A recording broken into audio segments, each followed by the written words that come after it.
Thank you for joining us today on NetFile. Welcome to the program. I'm Ayola Kasim. For long, Nigerians regarded the natural vegetation as an inexhaustible bounty of nature and therefore treated it casually, cutting, burning, and clearing it ruthlessly.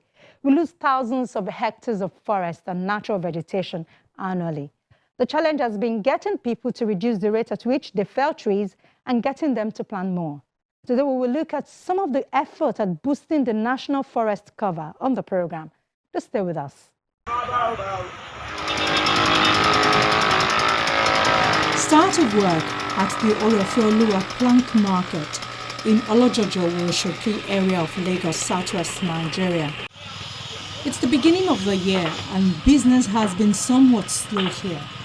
But the traders are not also happy because of the many challenges they face daily, from delay in delivery of lumber to exploitation from council officials and sometimes due to outright lack of tree. Kafilat Yusuf is one of the very few women who work at the plank market. To her, although the business is profitable, the odds against them are getting higher each day. The challenges we are facing about the wood is not easy at all. Number one, when we went to go and buy the wood, you could have paid, because we are paying in advance. You can reach like a month, 3 weeks before we can get it. Because where they are bringing the wood now is far. As they are cutting the wood, they are not planting another one. And it's making the wood to be too expensive. And then take money for 2-3 people, they will give the market to only one person. So that those things like that. And when you even manage to gather your wood, before you can even see motor is a problem.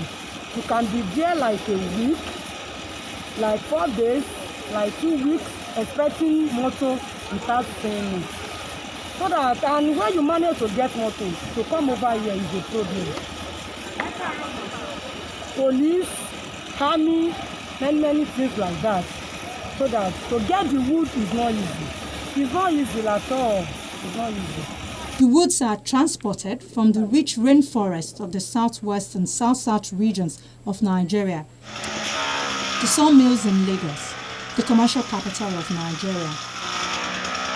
As most of these trees are cut without being replanted, they are now becoming a lot more difficult to find. Many people now go into forest reserves to harvest trees, albeit illegally. Forestry experts say poverty and ignorance have also contributed to the low productivity of the forestry subsector and the depletion of forest resources.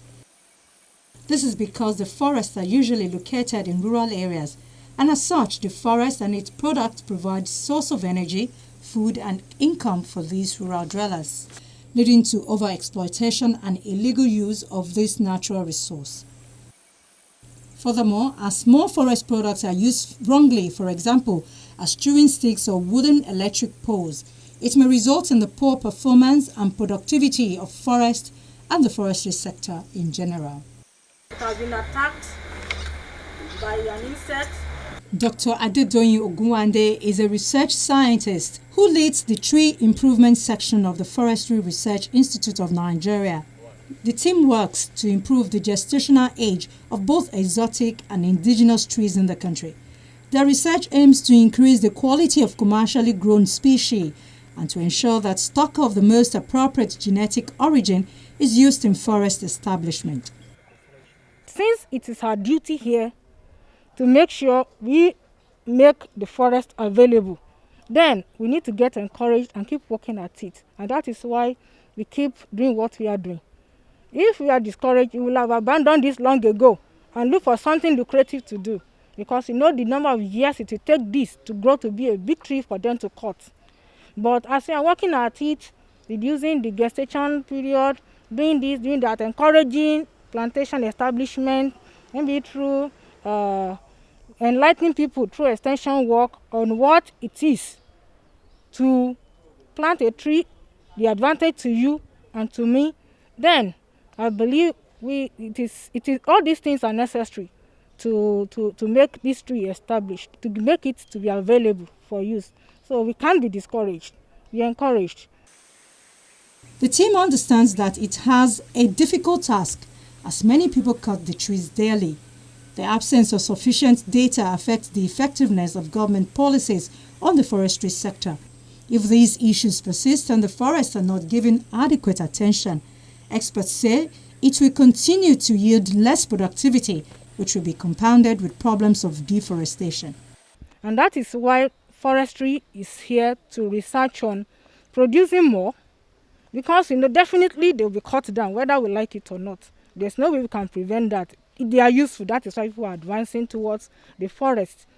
But the essence of forestry is to replenish maybe the already degraded, to help encourage people to plant, and we to establish a forest, because it is really, really essential for these trees to be, for us to live. They purify our oxygen, which we take in, while we give out what they need. So it is more or less like symbiotic relationship. Definitely, we need to keep working at getting trees to be on ground for use and for us to live on. They provide what we need, and we too, we supply what they need. According to the Global Forest Watch, in 2010, Nigeria had 10.9 million hectares of natural forest, extending over 12% of its land area. In 2019, it lost 86.7 kilohectares of natural forest, equivalent to 19.6 metric tons of carbon dioxide emissions. From 2002 to 2019, Nigeria lost 126 kilohectares of humid primary forest, making up 14% of its total tree cover loss in the same time period. Total area of humid primary forest in Nigeria decreased by 6.6% in this time period. The organization says the top 4 regions were responsible for 54% of all tree cover loss between 2001 and 2019. Edo had the most tree cover loss at 243 kilohectares compared to an average of 25.5 kilohectares. It was followed by Ondo with 98.3 kilohectares, Cross River 88.8 kilohectares, Taraba State lost 83.3 kilohectares, while Ogun lost 73.5 kilohectares. But the DG of the Forestry Research Institute of Nigeria thinks otherwise. I believe they've been working with estimation. They are not on ground. And none of them has ever consulted us to know this actual forest status of this country. Because we are the one planting, we are the one with the GIS department that do review of the status of our forest time to time. And that's why they will tell you they are estimating, because they just sit in an office and probably take the data that is available to them. None of them has actually crisscrossed the country to actually know how much are we planting, what are the other factors that determine forest degradation or exploitation. Now, if you move from the north here, it will surprise you that the insecurity, you are scared of going to the forest to exploit the forest, either as a timber person or as firewood business merchant, because you are not sure of coming back alive, or you are not sure of not being kidnapped. So that has also allowed some regeneration among the forests. Beyond that, everybody is planting. And the rate of cutting has reduced because of the COVID, whatever. And remember again that the Honorable Minister had placed a ban on some of the exploitation activities, both by the wood exporter, and we also have the one we're managing on the Pterocarpus ornithosus, that the Geneva has said for now until they are able to review our submission, which we were commissioned to do, and which we went around the entire country to determine the status of Pterocarpus ornithosus in the country. So we traveled even up to Maiduguri to go around to see the status on ground. So somebody somewhere sitting in the office extrapolating from data cannot be as accurate as the data you get from Forestry Research Institute of Nigeria. Meanwhile, Global Forest Watch says there were 17,773 global land analysis and Discovery Lab deforestation alerts in the week of the 11th of January 2021. These alerts are produced by the University of Maryland. It says this alert figure was unusually high compared to the same week in previous years. The GLAD alert system uses Landsat images to detect recent forest disturbance weekly at 30-meter resolution. In Nigeria, the peak fire season typically begins in early January and lasts around 15 weeks. There were 16,258 visible infrared imaging radiometer suite fire alerts reported between 27th of January 2020 and 18th of January 2021, considering high confidence alerts only. This is high compared to previous years going back to 2012. Satellite can only give you estimate because it will not tell you where it's rocky. It will only give you a map of where, and it will only tell you the ratio of three counts per square meter, which is still an estimate. It can't be as accurate as being on the ground and do a physical counting of what you have on ground. This report is coming despite the federal government's national target of increasing Nigeria's total forest cover from 10% to 25% by 2020, and the need to use forests as a veritable carbon sink to address climate change. So far, we have set up an interministerial committee on climate change, on deforestation, to make sure that we stop deforestation and plant a lot more trees to achieve this commitment made by Mr. President. At the same time, we have identified indigenous trees. Usually, people might import trees that they feel are exotic, but the best thing about really forestry is to use indigenous trees. They are easier to manage, they last, and people know these trees and all that. So we have done all that also. At the same time, we have been collaborating with different agencies, including especially the Governors Forum. For the first time, we have gotten real, let me say, support from the Governors Forum to the point that they have gazetted lands which can be now considered as forest reserve. This is an institutional backing for the forestry, for the forest to be secured. In the past, any governor can just come in and clear any section of forest and build or do whatever that he or she may want to do. But with the gazetting, it's under institutional protection. You cannot just simply do that. Now, funding is another thing. Of course, the government is doing everything. Mr. President has been providing additional funding. However, we still need more funding. So these are some of the things that we have done last year, and we are on our way to strengthen all of these activities to ensure that we not only plant 25 million trees, but also plant 25 million trees every year. Minister of Environment Dr. Mohammed Mahmoud Abubakar meanwhile said the new National Forest Policy approved by the Federal Executive Council in 2020 will greatly assist the country in the sustainable management of its vast forest resources. It replaced the 2006 National Forest Policy, which sets strategies for growing the forestry sector, but which the minister says did not take cognizance of emerging and contemporary development needs and has thus become obsolete. We have reinvigorated the policy. We have added safeguards through measures that will make sure not just the rosewood. Currently, as I speak with you, we have suspended the export of any forest product. We have outrightly banned the export of charcoal.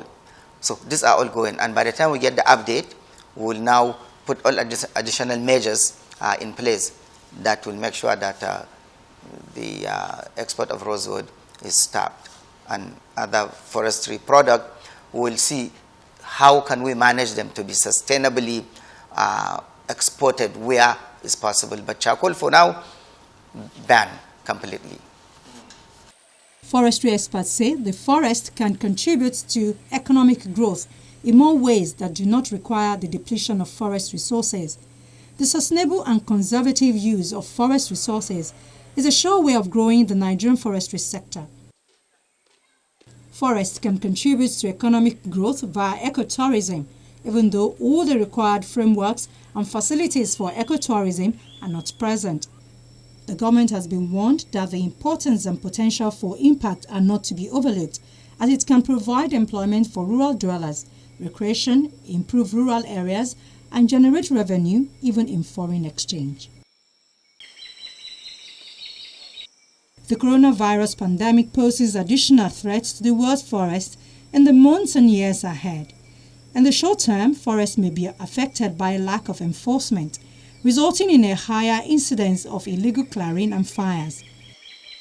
Incidentally, Mr. President also has directed that the Ministry of Environment, Interior, and Agriculture, as a tripartite committee, we sat and discussed the issue of deforestation, the agro rangers, and security in general in the national parks and the forest area, and came up with a memo actually, which we have presented to Mr. President, and he's very willing to provide the necessary funding and support material to make sure that we provide enough security to safeguard the national parks, the forests, and all other fauna and flora in general.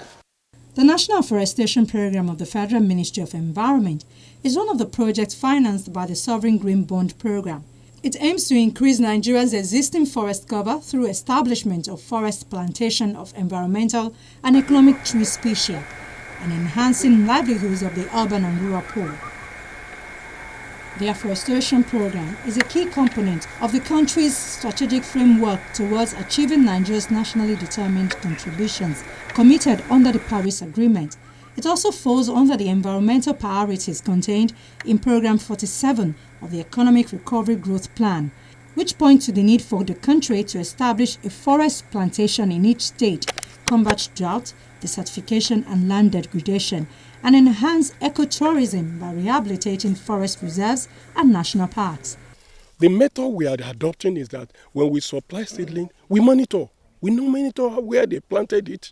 You go there and see on occasions, we go there and monitor it.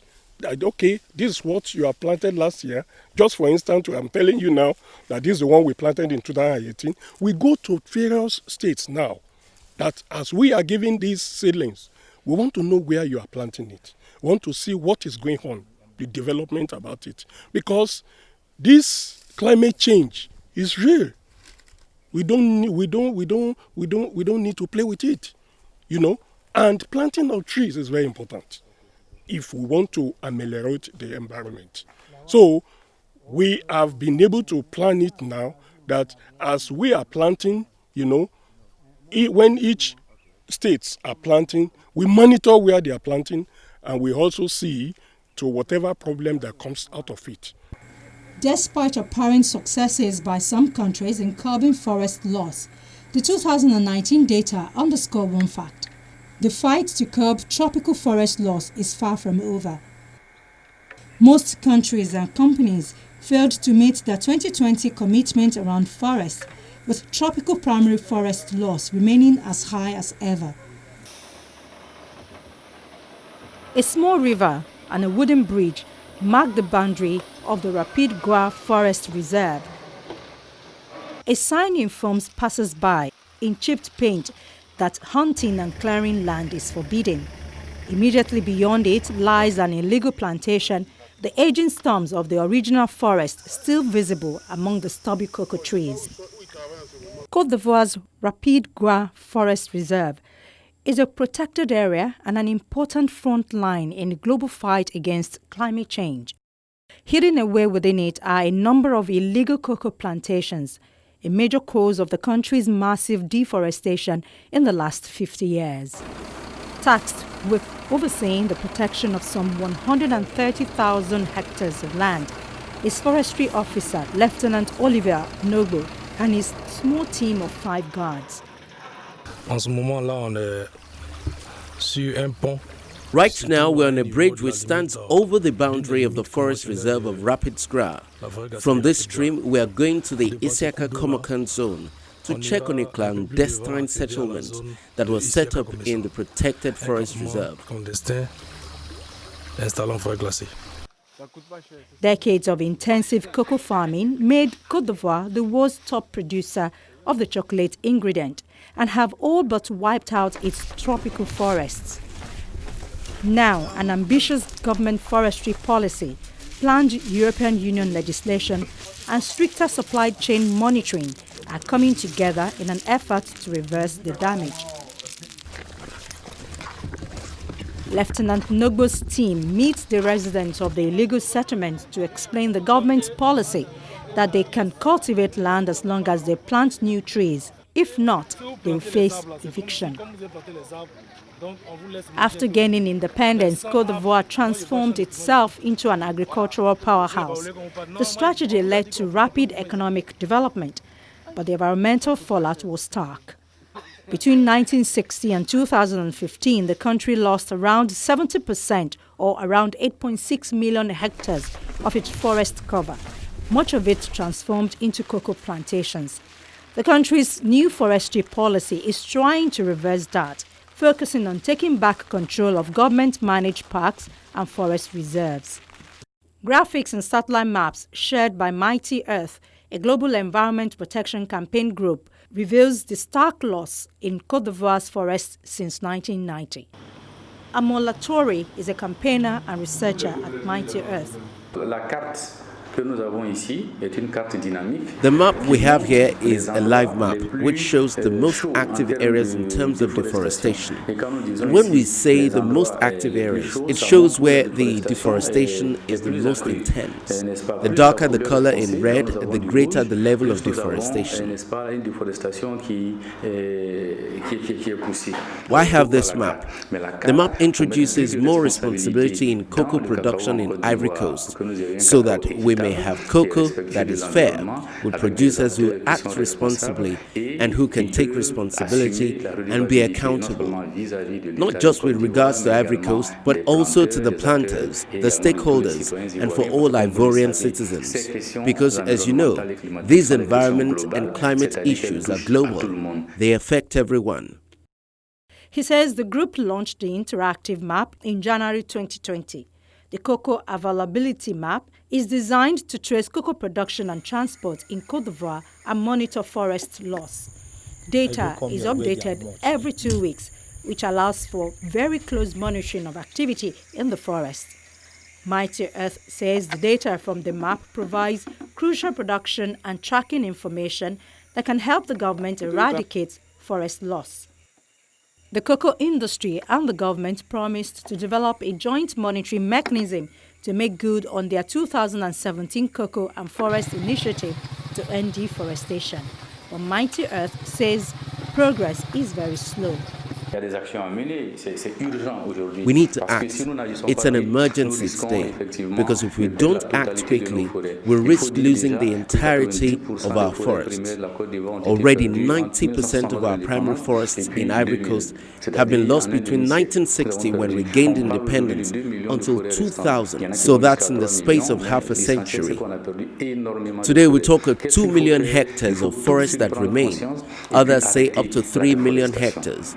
But the most important thing is that we have lost an enormous amount of our forests. What must we do?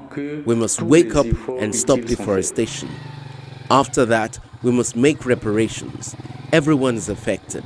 Unfortunately, our feeling is that not every effort is being made. The Côte d'Ivoire's Water and Forestry Minister said the government is committed to regaining its forest and stopping cocoa from being produced in protected zones. By 2030, Côte d'Ivoire wants to expand forest cover to 20% of national territory from 11% currently, an undertaking that the minister estimates will require planting some 3 billion trees.